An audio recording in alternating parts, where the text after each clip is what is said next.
Cigars can do a lot of things for you. They can be powerful and strong and really pack a punch. But I like one that's smooth, that hits you in the mouth. Just like this one right here, the El Santimo Chivo. Just like my guest right here. My man, TQ. What up, brother? We don't talk about it, man. Yes, R&B, hip hop, all together, but it will hit you in the mouth. Let's start the Humidor.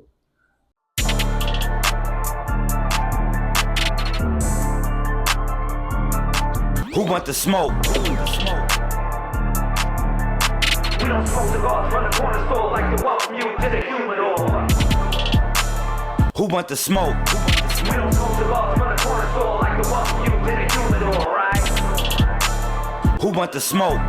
We don't smoke cigars from the corner store like to welcome you to the Humidor. I can do this easy with a blindfold. My cigar look like a pine cone. Sitting back on my iPhone, smoking out in my time zone. Got the Patron and I'm ready to smoke. Patakas in action, I'm doing the most. Look forward to minute, I feel like the GOAT. Door for one day, I'm back in the boat. Watching the Humidor, that is the show. Walking my later, I'm ready to blow. Grabbing my coat and I'm ready to go. Look at my diamond crown, I got the glow. I'm giving them wisdom, I'm giving them knowledge. Give me a minute, I'll open my wallet. Cut the cigar and I'll smoke like a child. You watching the Humidor inside your Sabalas? We don't smoke cigars from the corner store like to welcome you to the Humidor.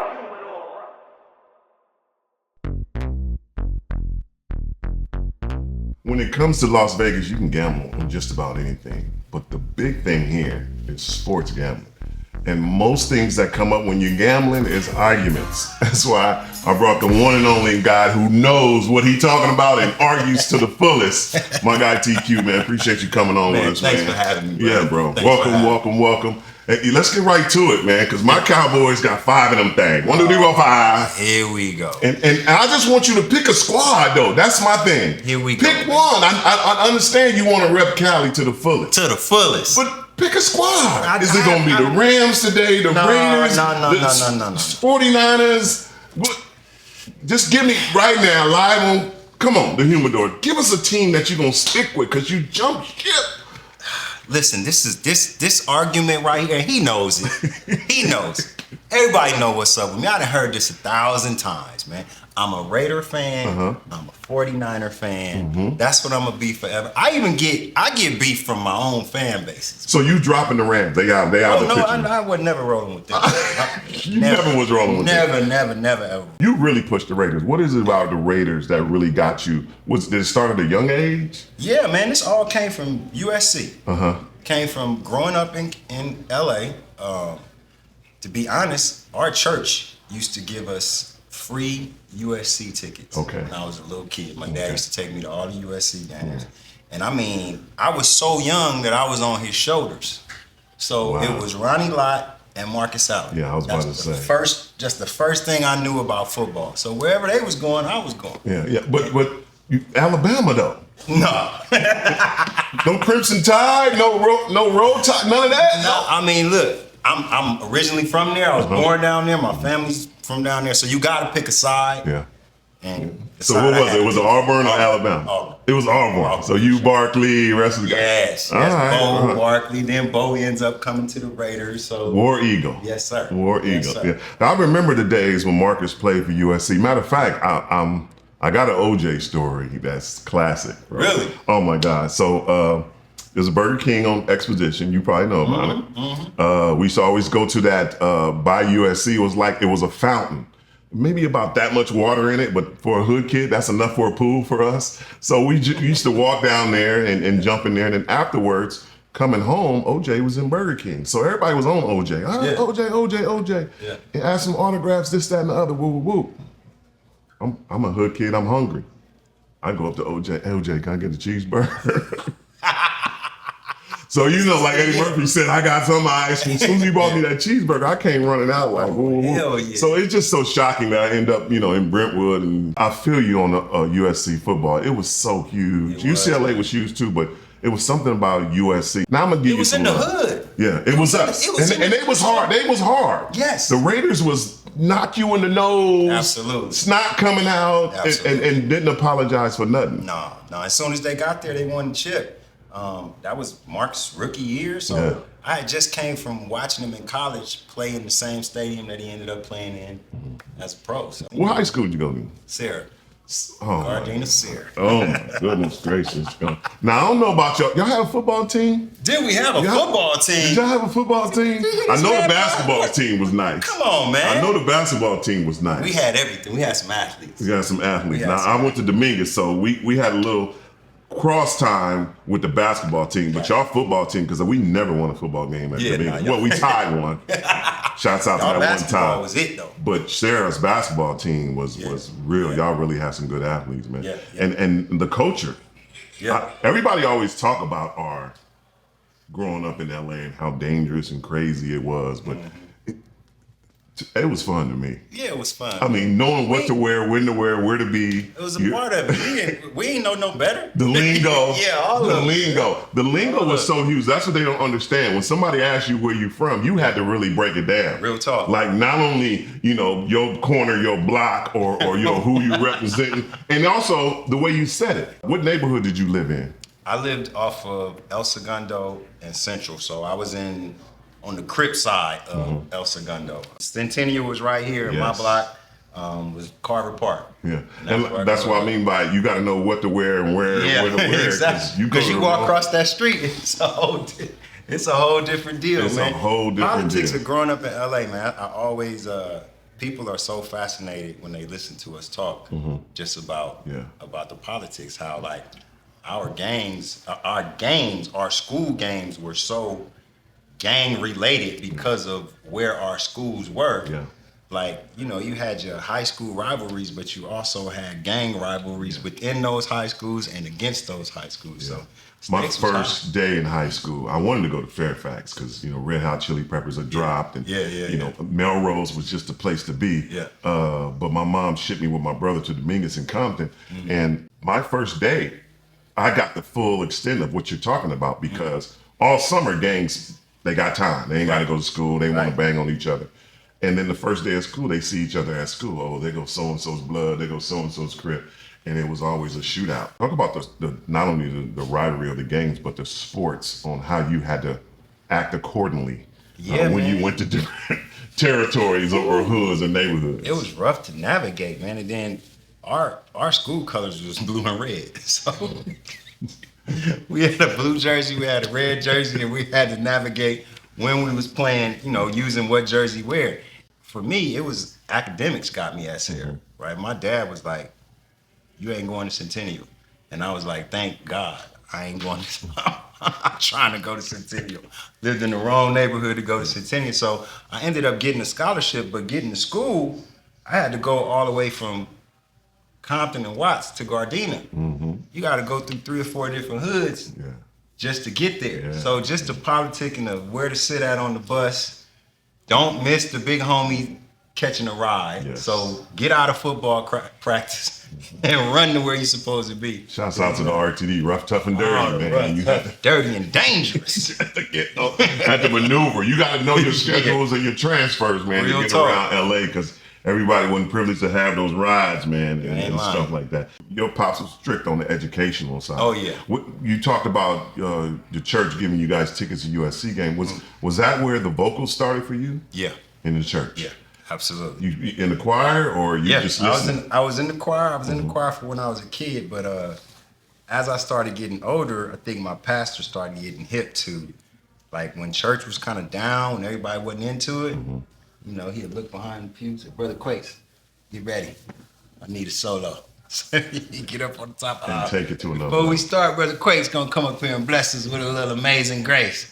And then you see everybody getting, How old were you what I'm then? saying? Oh man, I was young. I was 7, 8, 9, 10. Oh my I was God. young. So Holding down crowds at that age. and that's how it started. That's how there was never any nervousness or anything with me when I started, actually getting into my artistry because I had so much practice at church.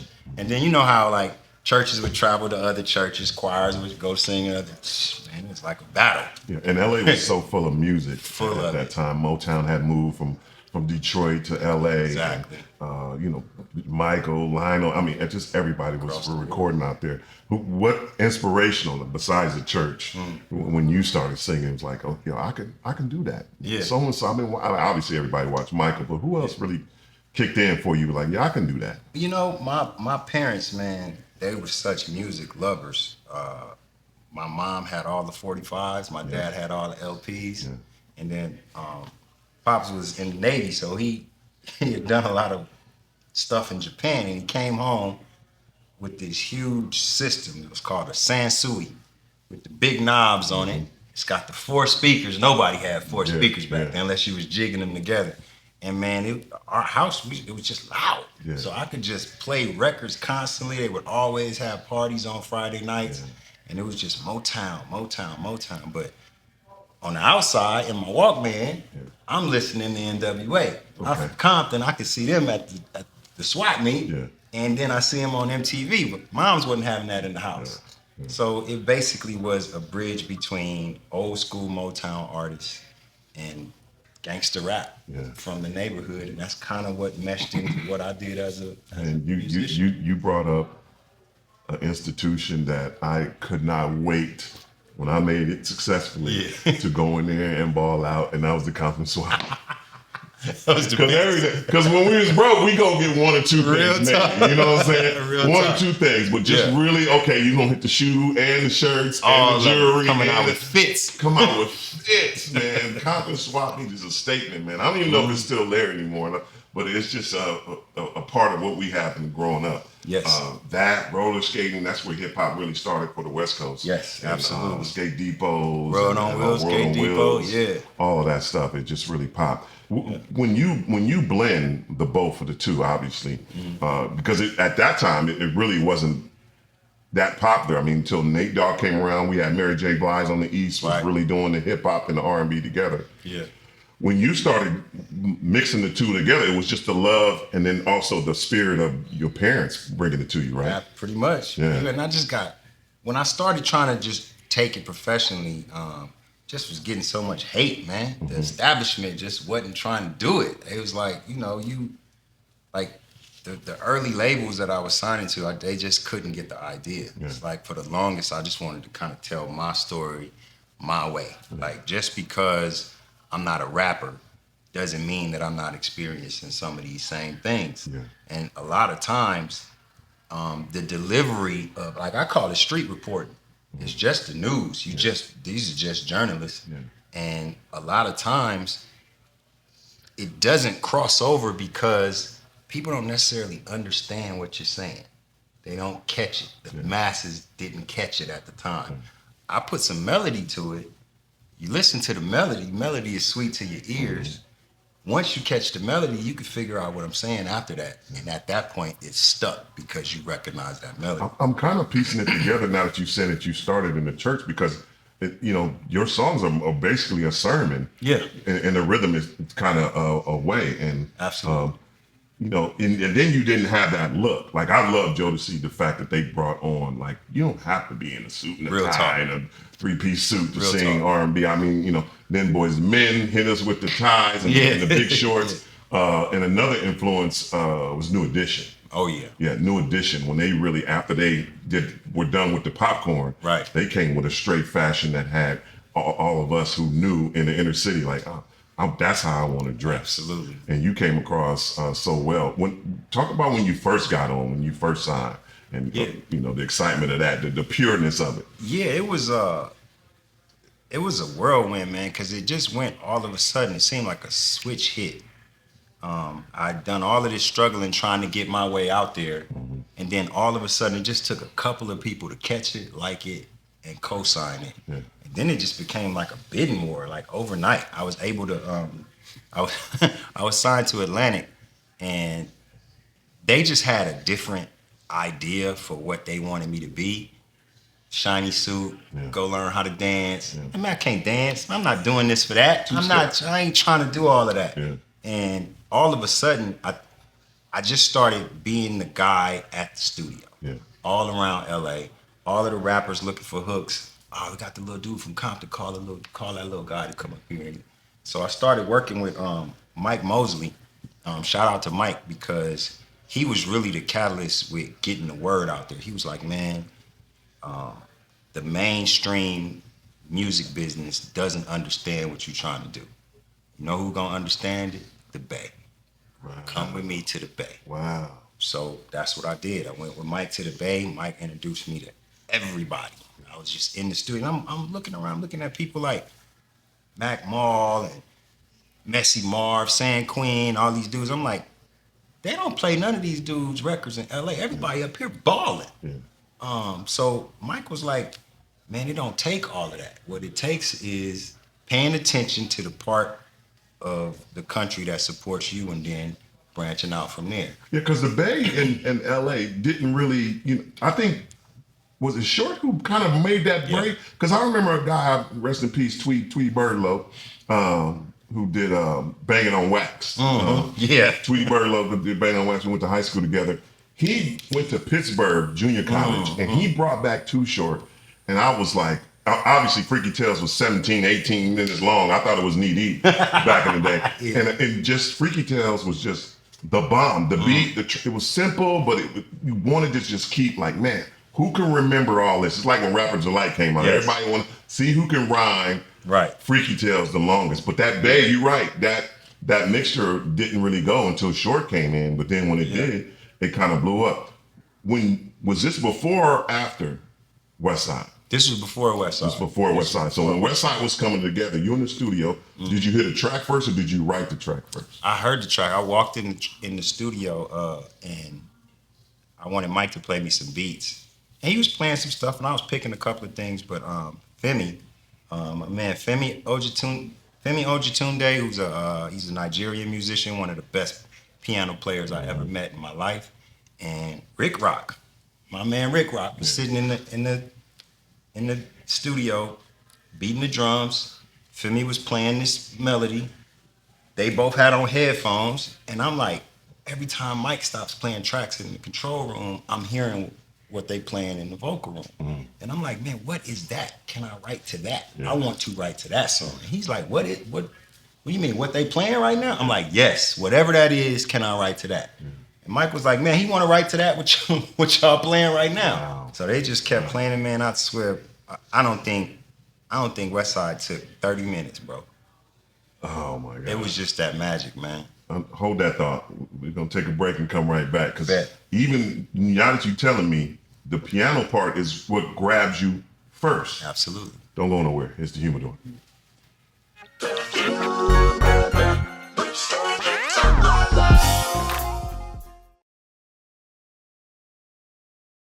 When it comes to protecting your auto, home, and business, you need a game plan that wins. That's right.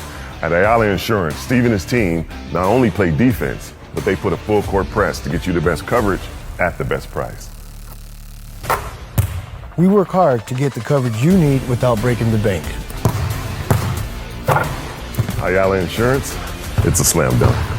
Call us today and we'll get you covered. Ayala Insurance. Protection you can count on, prices you can afford.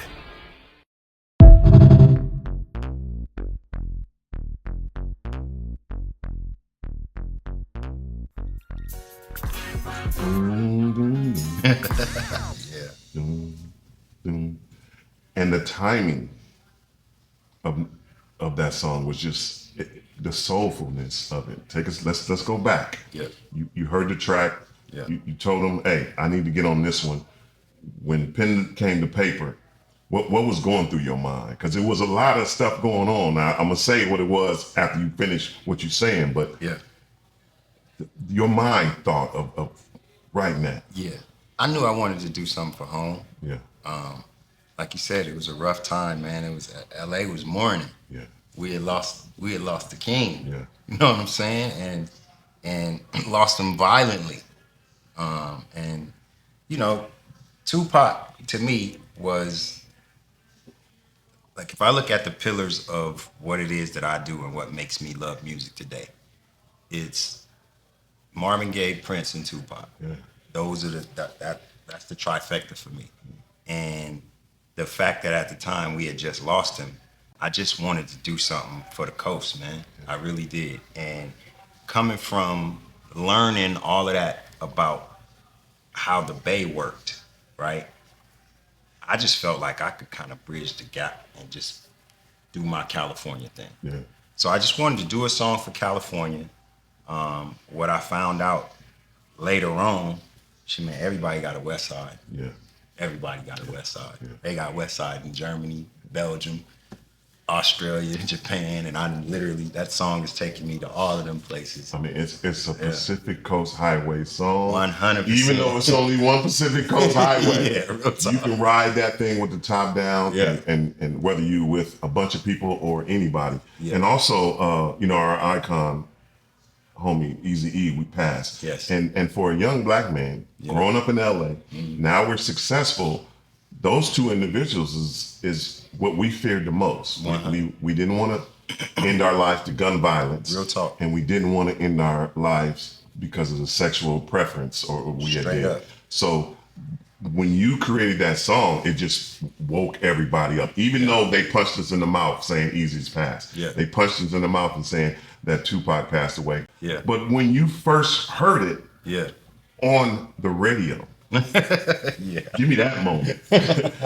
Well, I had been in a little singing group called Coming of Age. Coming of Age. Yeah. And we had dropped a little record, and that was the first time I actually heard myself on the radio. Yeah. So I But that's the group form. that I was the know group that was a form. group form, but the crazy part is my first song with them I heard on the radio in the same stretch of the 91 freeway wow, in Carson same time. that I heard West Side. Oh my God. Literally in that same Would you stretch for the speak? first time. Yeah, you already know.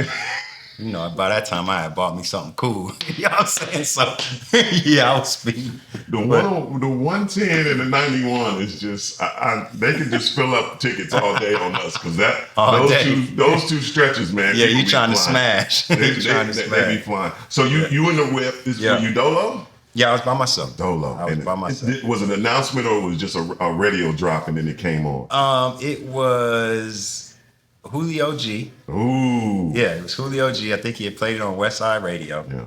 And I want to say I think I was on the phone or like about to make a call or something. Yeah. You know, I went and had the big joint connected to the house and Alexis phone right here. And I was getting ready to make a call. And I'm glad I didn't make the call earlier than I did because I would have missed it. And then the radio, I turned it down because I was getting ready to make the call. And then I just kind of heard my name and turned it up. And Julio was saying, hey, this is the new one from TQ. And I'm like, oh. Turned it up, listened to it. I say, yeah, we here now. Listening to it because it's you. Yeah. But are you listening to it like we listen to it? Yes. Like let me take the seat back. Yeah, a little bit. yeah. All of that. All of Yeah, that. Let me yeah. lean back. Let me relax. Let me put this phone down. 'Cause It's the moment I've been 91 waiting got for. these on. Yeah. If you ever on 91 freeway, already you know know. it's got some dips that sometimes they be on beat, sometimes they don't, but they help you flow. Absolutely. Especially you got them shoes on there. You know what I'm saying? Man, what was you sitting on? I was sitting on some 20-inch Oh, you was Inkies. already on Dubs? Yeah, I was on Dubs. I was on Dubs and Inkies, man. Yeah, you was ahead of the time, Yeah, man. yeah. I I was was still on- rocking Dayton's, man. Deep Oh, dish, but you see, 6 or 8s, man. But you come on, you already know what you was rolling. You know. Let's not start about Crenshaw, man. I couldn't help it. I don't get That was me, man. I had to have me some Dayton's, man. Yeah. My first car that I bought after getting in the league was a Cherokee. I put that on Dayton. Yeah. I put my Mustangs on Dayton. Yeah. I put my Chevy Impalas on Dayton. Yeah. That was a real choice for me. It Real took me tough. a long time to switch. I It hear took you. me a long time to switch. Yeah. So we'll talk about how it feels to have, like, TQ gonna be gone in 100 years. Yeah. Father Time is undefeated. 100. 200 years. Your babies is gonna hear that song and Yeah. go, that's my great grandfather, man, Yeah. right? Just like we hear Ray Charles and Ella Absolutely. Fitzgerald, and it's gonna be around forever. Yeah. It is a super duper classic. Yeah. How does that make you feel? Validated, man. Validated. That's a great word. Validated. It's Yeah.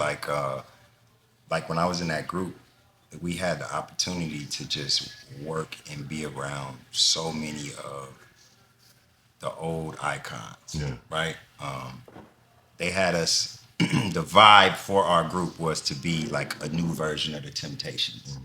So in order to do that, they wanted to put us around people from that era. Mm-hmm. So a lot of the producers, the Holland Dozier Hollins and Dennis Lambert, Gamble and Huff, Smokey, Yeah. we was around all of these people working with them, and they were interested because we were interested So we learn so much about what timeless music does for people, right? And when you can, as a songwriter, as an artist, man, you write constantly, right? You making songs all the time. It's just second nature.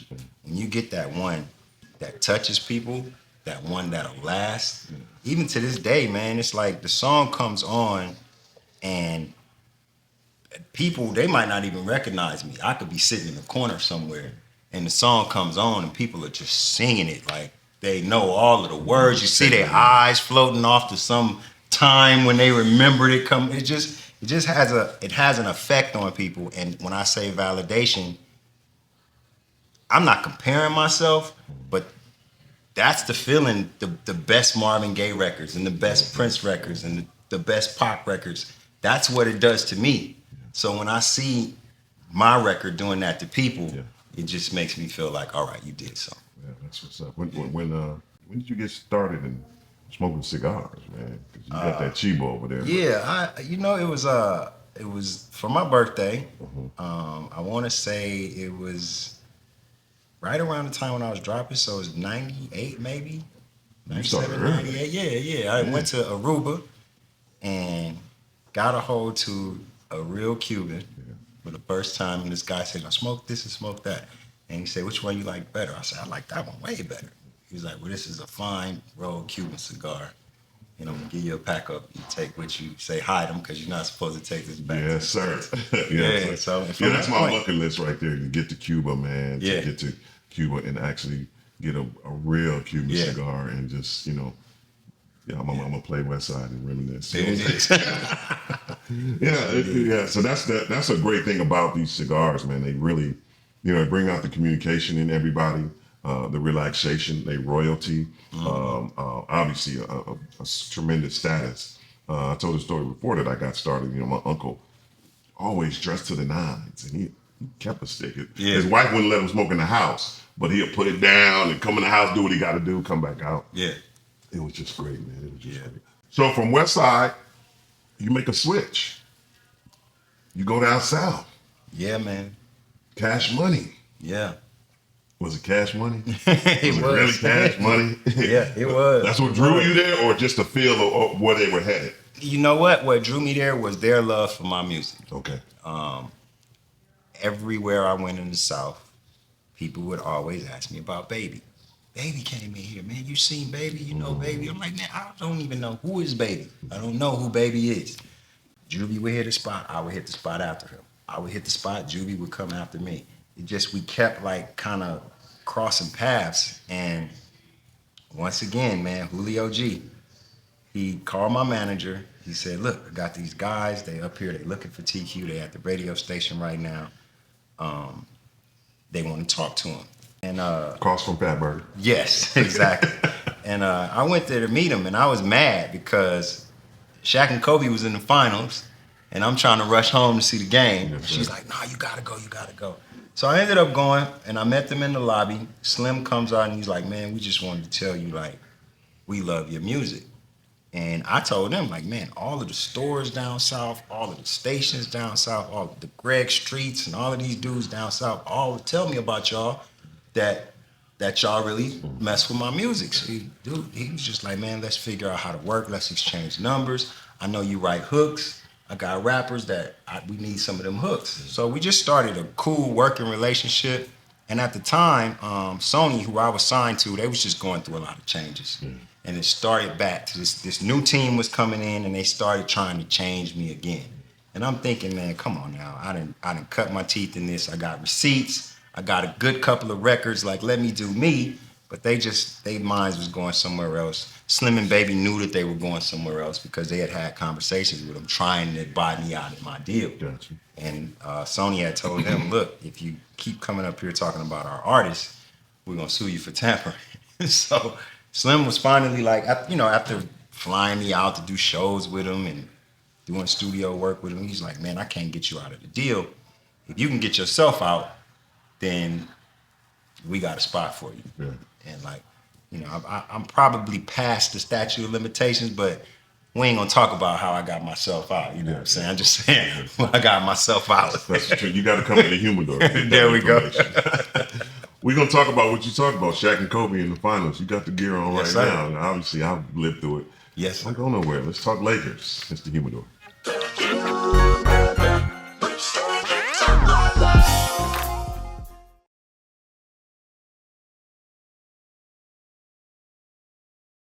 For the last 25 years, Ayala Insurance has helped families and businesses find the right insurance at the best price. Our agents work for you, not the insurance companies, ensuring you get the best rate. We offer auto, home, life, renters, and commercial insurance.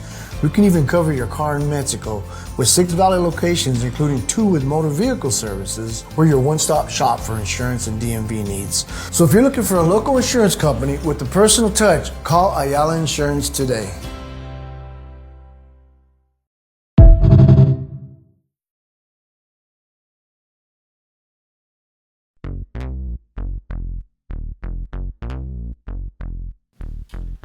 Eight or 24.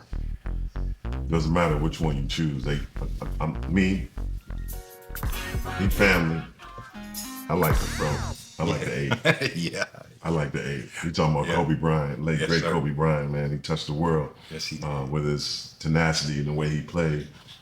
What is growing up in LA, being a Laker fan? Yeah. What's Kobe mean to you, or what did he mean to you?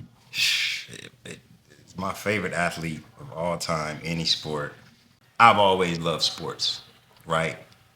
Y'all was a fun team, right? Y'all was big fun. Shout out to Go. Nick. Shout out to Eddie, Oh. Ellen, Blotty, Oh, man. Pig, Man. AP. Yes. But I'm looking at y'all as grown men. I'm a younger man. Yes, sir. Kobe was the first one that came in that was younger than me. You know what I'm saying? So I look at him different. It's kind of like I'm growing up at the same time as he's growing up, where y'all was already there. So we come to the forum looking at y'all like them the big homies out there. That's the little homie right there, and he's balling. So to just kind of watch him, you know, go through his ups and downs and just show that perseverance that just Kobe makes you want to work. If he made me want to work and I'm not a ball player and I wasn't around him like that, I can't see how you can be around him and not be able to just snatch some of that from him, because it was infectious. From day one. It was infectious, man. From the first time one of his first interviews when he first got there, he was just, you could just see the grind. You could hear his teeth grind. He was just ready. So that stuck with me, and I got so much just memorabilia at home and just stuff that I go to every day. Them times when you don't want to get out of bed, them times when you don't want to go to the gym, them times you don't want to rehearse, you don't want to do this, you don't want to do that.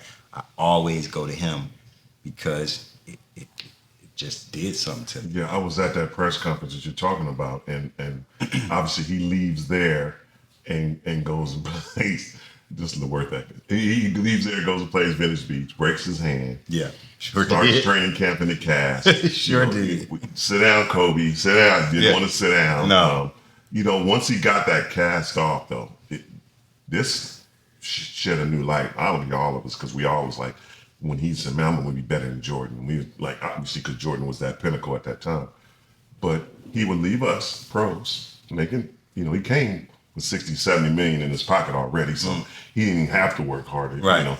But the fact that he would leave us pros in practice, maybe 12, head over to UCLA, play with Baron Davis and Matt Martin and all them cats and go at them. Yeah. Then leave UCLA, and that's about time high schools was letting out. He'd go Yeah. over to Palisades and start cooking the high school players, which he really was. He's only 18 He's one of them. years old. It's crazy. And to be already 60, 70 million in the tank and still going out doing that. I mean, unbelievable work ethic. And I think, like you said, the way he grew, you grew, and it was kind of like an infectious way. Talk about LA when Lakers. LA is a lot better. I love the Dodgers. Don't get me wrong, I'm a Yankee fan. I love the Dodgers. But when the Lakers is balling, The town is a Nothing different like town. It. Nothing like it, man. It's nothing like it, man. Nothing like it, man. Just the pureness of it. We grab so many cultures together. Absolutely. From the black, the brown, the white, the yellow. Everybody just comes together. Yeah. When the purple and gold is bowling, man. Yeah, it is, and it's like it's so, you know, I look at baseball and football. They're big sports. It's a big spectacle. You know what I'm saying? The basketball gym is more. Everybody's up on each other. It's personal. You know, it's personal. Yeah. Exactly. So that's the same way it feels. Like we're close to y'all when y'all out there balling. Like if you sitting, somebody can fall into you. Yeah. You know what I'm saying? I say that all the time because this is the only sport. Even if the best to ever do it, Mike, Kobe, Shaq, whoever you want to say the best is, there's no way you can do that in any other sport. Babe Ruth, Derek Jeter, anybody that you say, any football, you can go Joe Montana, you can go anybody. Yeah.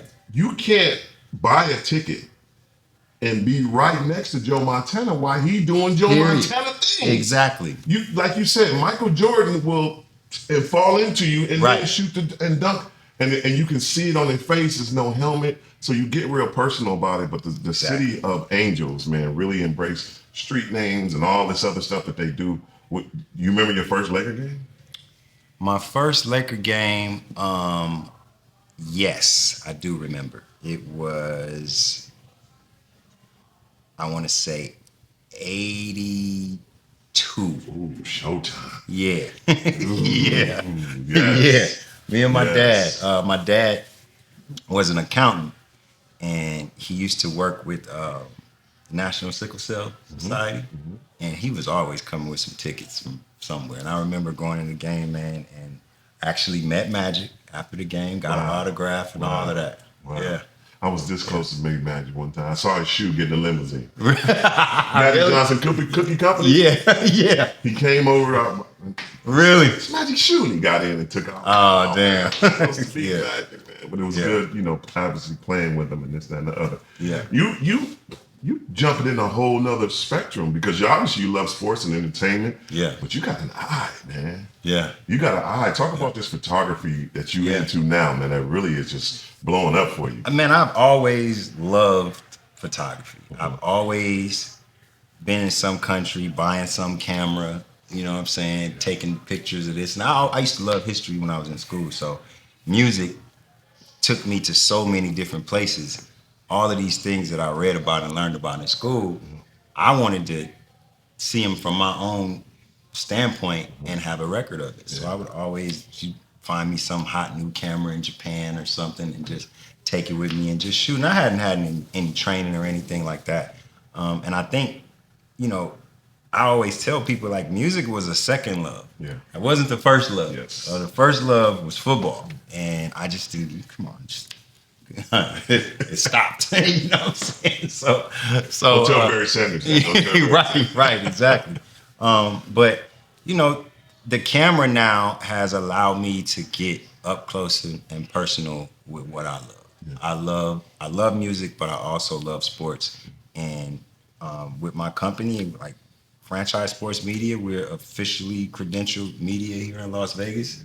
And we are the hometown sports news network for the Raiders, Golden Knights, the Aces, UNLV, and pretty much UFC, everything that comes to Vegas, which is a lot of stuff these days. Yes, sir. So it's definitely allowed me to kind of live out the second/first dream, from a bird's eye view. Yeah. And when you love the game of football, man, I tell people all the time, it's a unique position to be in, to have a love for the game, a knowledge of the game, but to have music ears, right? Yeah. And to be on a sideline with a camera. I can hear everything. I know where the next play is going. I know when the defense is frustrated. I know what plays they're going to run. I hear them, and I'm recognizing my colleagues, as great as they are, they don't have that advantage because of those ears that have been trained for so long in studios. They're strong. I can just hear further than most people can. So it just makes the job that much more fun, because to have watched the games for so long and now to be this close, it's like being being an avatar inside of like a metaverse or something, because you just being an athlete is a big opportunity to be in the sports. But the biggest thing that athletes have, the great ones have, is the way they anticipate. And you happen to be a sports player before, especially with football, you can anticipate those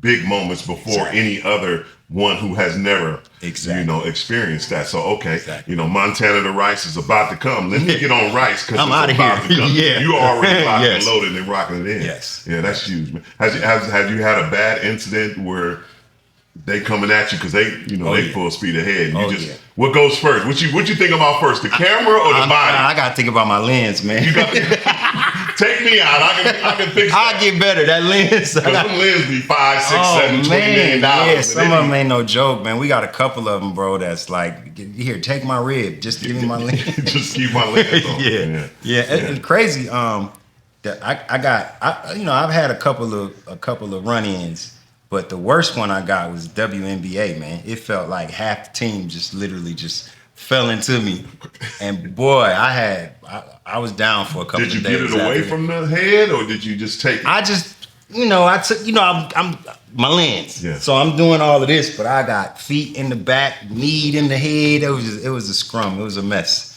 It was a mess. All of them football games, and it's the WNBA game that took me out. Well, the Aces, man, they doing their thing out here. Yes, I love watching them, man. We got to get Kelsey Plum on here because she got her own stick. Yes, she does. AJ, Asia, she just, man. It's just fun to watch. I just love the way that Mr. Davis has put together the sports here in Las Vegas, cracking that code, because everybody was afraid.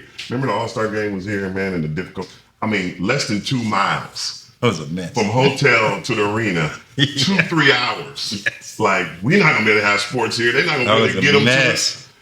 That was a mess. But the way he has put it together, and I went out to the facilities and seen the facilities, and he's really taking care of the player. He's taking what his dad has done and to a whole new level. And it's good to see that too. Yes, he has. He's woke this city up, man. It's like this city is going sports crazy. And all the way from the government and the leaders all the way down to school kids. Yeah.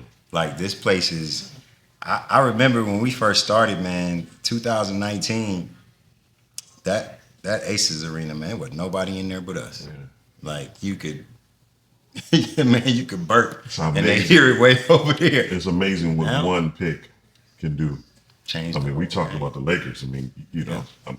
Lakers wasn't the hottest ticket till 32 came, and then look where it just takes It's it still off. there because of that. It's still there because I always say that, man. Yeah. A lot of people disagree with me. I think Kobe might be the better basketball player. Yeah. But Magic is the best Laker I've ever known. I think, in my opinion, the way he embraced the city, the things he do for the city. If they both walked in, I would love for them both to walk in, but Kobe's not with us anymore. Right. Just the way, as a kid growing up in LA, man, I love him some Magic. Magic had an impact, man. Magic had an impact, and he was bigger than life. Yeah. He was everywhere. Hugged and smiled at everybody. Man. You felt like you knew him. Man, that's crazy. Yeah, the sports here is about to grow, man. Look, Oakland done made the transfer. Are they gonna call them the A's or the Vegas A's? Or they will be the A's. They'll be the Vegas A's. They're keeping everything pretty much the same. They got such a rich brand. It's been down for some years, but will they go black? I hope I'm petitioning. We got to get a third uniform, please, an alternate joint with the black and silver. That's what we do out here. Come on, y'all. Yeah. Come on. I understand the green and yellow, but give us one for the city. Yeah, that's true. But that stadium is going to be something. What about hoops? You think LeBron's going to be?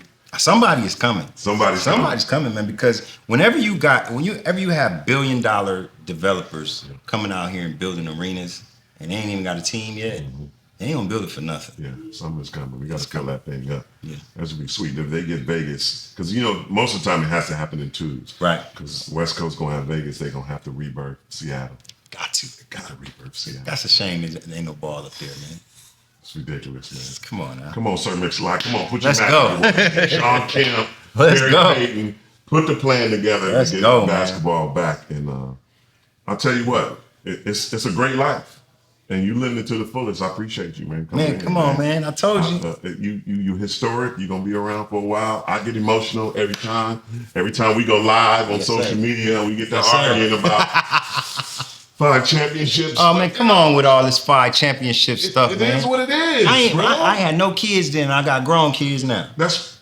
Doesn't matter. So you saying just like your song is historic, you gonna take away? You can't take away them 5 championships. You know what my problem is with y'all, man? Tell me.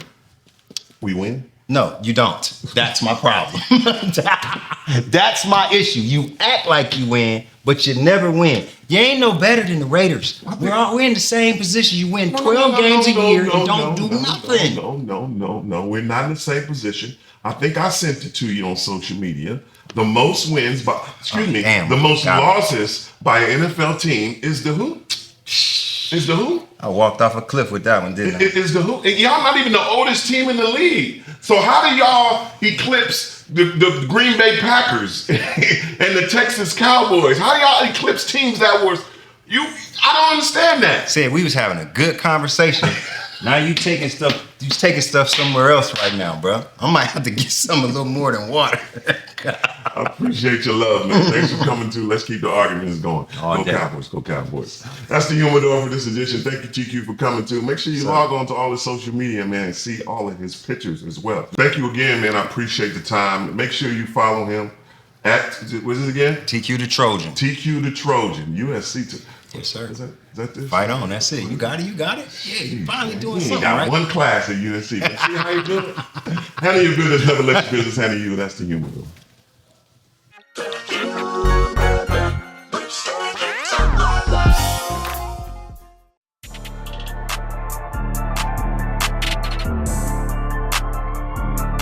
Who want the smoke? We don't smoke cigars from the corner store like to welcome you to the Humidor. Who want the smoke? We don't smoke cigars from the corner store like to welcome you to the Humidor, right? Who want the smoke? We don't smoke cigars from the corner store like to welcome you to the Humidor.